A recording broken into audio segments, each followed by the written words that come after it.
Welcome back. Well, on our domestic commodities market today, we discuss oranges, one of some people's favorites. Well, according to Food and Agriculture Organization of the United Nations, statistics for 2009 shows the global acres for citrus was 9 million hectares, with production put at 122.3 million tons.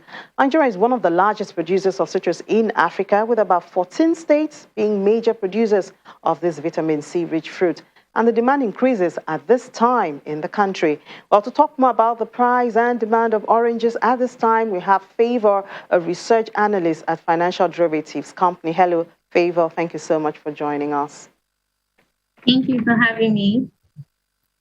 Stats today, and Nigeria is estimated to have a Muslim population of approximately 55% of the total population. Most of them observe the Ramadan fasting, which starts today and goes on for about a month. A major commodity for breaking the fast are oranges. Why is it that oranges are preferred commodity for breaking fasts?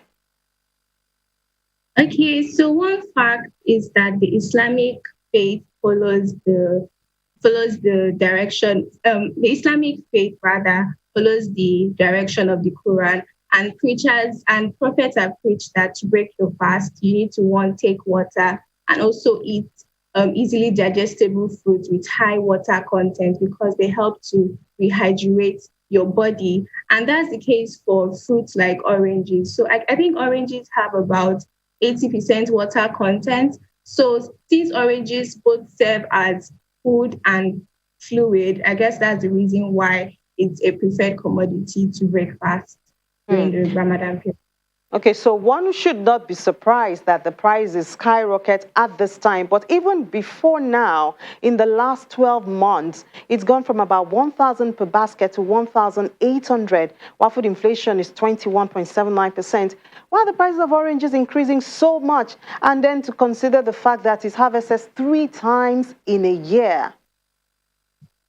Okay, so talking about the food inflation basket, it comprises of a lot of commodities, and the increase and decrease in these commodities influence the direction of food inflation. So, even like rightly said, the oranges have increased by 80%, but we cannot categorically say that the increase is the reason why we are seeing a spike in inflation. But alongside this and other commodities as well, has actually increased food inflation. But talking about the increase in orange prices, we've seen that there is a supply constraint, and which is majorly driven by insecurity. So oranges are produced in the northern and southern parts of Nigeria. And for most of 2020, we witnessed increased insecurity in that area. So a lot of farmers can't really go about their daily activities. So that has affected supply. And we also saw reduced rainfall as well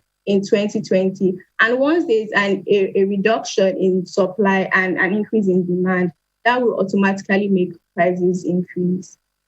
So the total production of citrus fruit in Nigeria is estimated at 16 million tons in 2019, and there are initiatives to increase the output. But are there enough plans to preserve and package oranges and such fruits for off-season period? Yes, there are talks about increasing cold storage facilities, which is important for fruits like oranges, which are perishable in nature and have high water content. But the reality is that to reduce post harvest losses, rather, you will need to not just address storage problems, but you also need to address poor fertilizers. You need to address um, insecurity, you need to address pests and diseases as well. So, aggressive investment needs to be channeled to the production of citrus fruits, and not just citrus fruits, commodities in general. That's the only way we can see increased production in these commodities. Thank you so much, Favor Oguniroye is a research analyst at financial derivatives company. Thank you so much for sharing your time with us this afternoon.